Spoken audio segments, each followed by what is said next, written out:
আন্দালিপ পার্থর লগে সামনাসামনি তর্ক করা গেলে জমলই নে। যাই হোক, আন্দালিপ পার্থরে তার বক্তিমা নিয়ে ডলা দিতে পারলে মজাই লাগে। তাইলে আসেন এইবার তুলা ধনা করি একে একে। আবার দেখেন কইতেছে বিরোধী দল নাকি ভালোই বাসে না।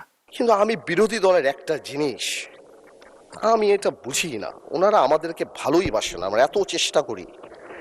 ওনারা বলে না, না আমি বলে না, মাননীয় স্পিকার বলে না, তুম হামসে মোহাব্বত করো হাম বেওয়াফা নেহি করেঙ্গে। দেখেছেন, বলছে তুম হামসে মোহাব্বত করো হাম বেওয়াফা नहीं करेंगे। ভুলেছে পার্থ, তুম হামসে মোহাব্বত করো হাম বেওয়াফাই नहीं करेंगे। তুমি আমাকে ভালোবাসো, আমি বিশ্বাসঘাতকতা করব না। আপনারা বিশ্বাসঘাতকতার কথা বলেন, জুলাই সনদের সাথে বিশ্বাসঘাতকতা কে করছে? হ্যাঁ, এগুলো কথা বলে লাভ আছে? বিএনপি মানেই বিশ্বাসঘাতক, বিএনপি মানেই বেঈমান। সে কথা দিয়ে কথা রাখে না। আবার কয় উর্দুতে কইলাম, মানে খোটা দিচ্ছে জামাত ইসলামকে। উর্দুতে বললে নাকি ভালো বুঝবে, শুনেন। তুম হামসে মোহাব্বত করো হাম বেওয়াফা নেহি করেঙ্গে। না না মানে বলে বলে উর্দুতে বললাম যাতে বুঝতে সুবিধা হয়। উর্দু বই দেখছি একটা, আমি একটা উর্দু বই দেখছি, ওই যে পিছিয়ে উর্দু বই একটা, এটা একটু এটা পিওর উর্দু না পার্থ, এটা হিন্দুস্তানি বোম্বে সিনেমার ডায়ালগ। আখরি দিন আসিচ্ছে, আমরা বুঝি পার্থ যে মোদি কয়া দিছে হিন্দুস্তানি চালাইতে হবে সংসদে। ওটারে উর্দু বলে জামাতের কান্দে চাপায় দেওয়ার তো দরকার নাই। আমরা বুঝি, হ্যাঁ, প্রভুর ভাষায় কথা কইতে হয়। এই সংসদে যত হিন্দুস্তানি বলছে বিএনপির এমপিরা, কায়কোবাদও বলছে, বাংলাদেশের সংসদে ইতিহাসে নাই এত হিন্দুস্তানি কথা বলা হয়েছে। আমি বুঝি কিছুদিন পরে ওই সংসদে ওই গান গাওয়া হবে, জনগণ মন অধিনায়ক জয় হয়ে। দেখেন কইতেছে ব্যবসায়ীরা কবিতা লিখছে, তোমাকে চাই। কেউ কবিতা বলেছে, তুমি আমার প্রথম, তুমি আমার দ্বিতীয়। আপনারা শুনেন নাই? আমরা শুনেছি। How disgusting. এডিট সাহেব, ওটা শোনা নয় যে একে আজাদের ওই প্রথমত আমি তোমাকে চাই হাসিনাক শুনাইছিল না, ওটা শোনান আবার। শেখ হাসিনার সরকার বারবার দরকার। তাই শিল্পী কবির সুমনের জনপ্রিয় গানের ভাষায় বলতে চাই, প্রথমত আমি তোমাকে চাই, শেষ পর্যন্ত আমি তোমাকে চাই, ভীষণ অসম্ভবও তোমাকে চাই। জয় বাংলা, জয় বঙ্গবন্ধু। শুনেছেন? এবার পারতো দেখেন এই লোকটা কে, কে ওই লোকই তো তারেক রহমান কি করে তার সাথে। হ্যাঁ, সেও তোমাকে যাই শোনায় দেবে। ওদের সাথে তো ঠিকই ঘষ্টান। হ্যাঁ, তখন লজ্জা লাগে না? আচ্ছা দেখেন, পার্থ বলতেছে তারেক রহমান বাংলাদেশের সবচেয়ে খারাপ সময় ক্ষমতা নিছে। শুনুন। আরেকটা রিজন বোঝা দরকার যে মাননীয় প্রধানমন্ত্রী তারেক রহমান সাহেব বাংলাদেশের ইতিহাসের সবচেয়ে খারাপ সময় বাংলাদেশের দায়িত্ব নিয়েছে। বাংলাদেশের প্রধানমন্ত্রী তারেক রহমান সাহেব যখন গণতন্ত্র ক্ষতবিক্ষত, তখন বাংলাদেশের দায়িত্ব নিয়েছে, যখন the whole country system is completely corrupted. Partha, are you kidding? হ্যাঁ, প্রফেসর ইউনূস কোন সময় ক্ষমতা আসছিল? পুলিশ নাই, থানা খালি করে পালায় গেছে, ট্রাফিক পুলিশ পর্যন্ত নাই, বিচারপতি নাই, আমলারা নাই, সরকার ছিল না 5 তারিখ থেকে 8 তারিখ পর্যন্ত। যখন ক্ষমতা নিচ্ছে কোনো সরকারের হাত থেকে ক্ষমতা নেয়নি। সারা দেশ ধ্বংসস্তূপ। ইন্ডিয়ার মধ্যে বাদশাহেরা বন্যা বানায় দিল, আনসার বিদ্রোহ করলো, রিজার্ভ জয় বাংলা। বিএনপি একের পর এক আন্দোলন করে নাই। আপনার বিএনপি ইশরাক সিটি কর্পোরেশনের তালা মেরে দেয় নাই। অযথা প্রফেসর ইউনূসের সরকার নিয়ে যা খুশি তাই বলে নাই। 1971-এর 17 ডিসেম্বর কি দেশে এর চেয়ে ভালো ছিল? যুদ্ধ বিধ্বস্ত, পোর্টে মাইন বসানো, সমুদ্রে জাহাজ ভিড়তে পারে না, ব্রিজ বেশিরভাগ উড়ে গেছে, এয়ারপোর্টের রানওয়ে নাই, 1 কোটি শরণার্থী ইন্ডিয়ায়, সবার হাতে অস্ত্র। তার চাইতে খারাপ অবস্থা তারেক রহমান ক্ষমতা নিছে। বালসাল কইলেই হইল না। একটা জিনিস দেখায়, মানুষের আয় বৃদ্ধি আর ইনফ্লেশনের মধ্যে গ্যাপ। মানে মানুষের আয় বরকত আছে কিনা এটা বোঝার জন্য ইনফ্লেশন আর মানুষের আয় এটা যত কাছাকাছি থাকবে তাহলে বোঝা যাবে যে আয়ে বরকত আছে, কম দামে জিনিস কিনতে পারতেছে। এটা ইকোনমিক্সের ভাষায় বলে রিয়েল ওয়েস্ট থিওরি।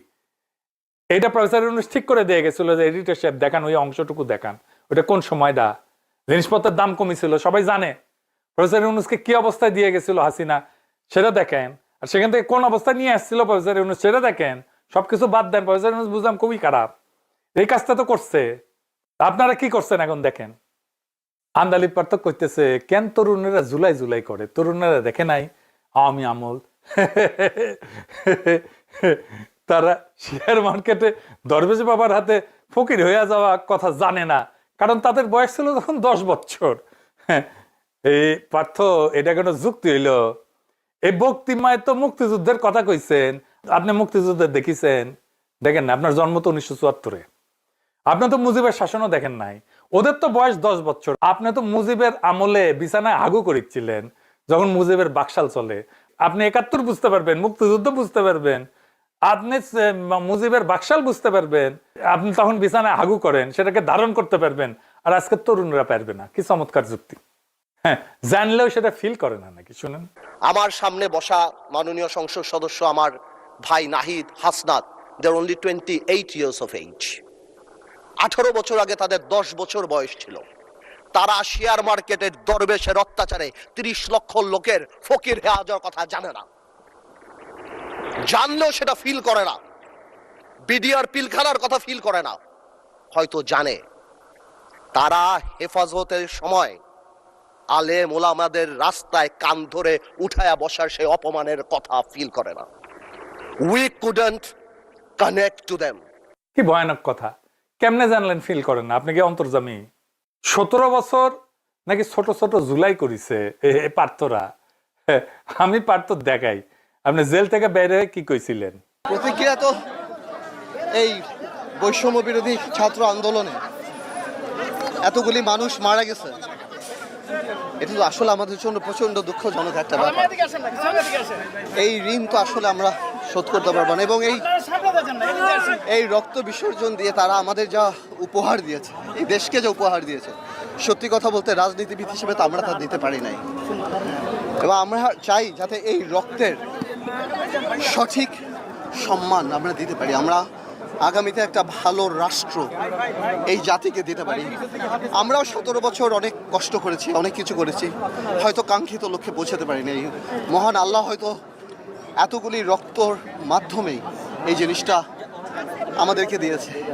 আমি একদিকে তো অবশ্যই ওদের আত্মার রুহুর মাগফিরাত কামনা করি, অন্যদিকে এই দুঃখের মধ্যেও জাতিকে অভিনন্দন যে জাতি একটা ইনশাল্লাহ নতুন বাংলাদেশ দেখতে পাবে সামনে।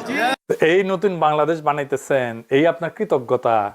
হ্যাঁ, আপনি যে পার্থ এত বাক্য জারিলেন ফ্যাসিস্ট শাসন নিয়া, আপনি ওই ফ্যাসিস্ট আমলে তো হাসিনার প্রশংসা করতে করতে কাইত হইয়া পড়ে যেতেন।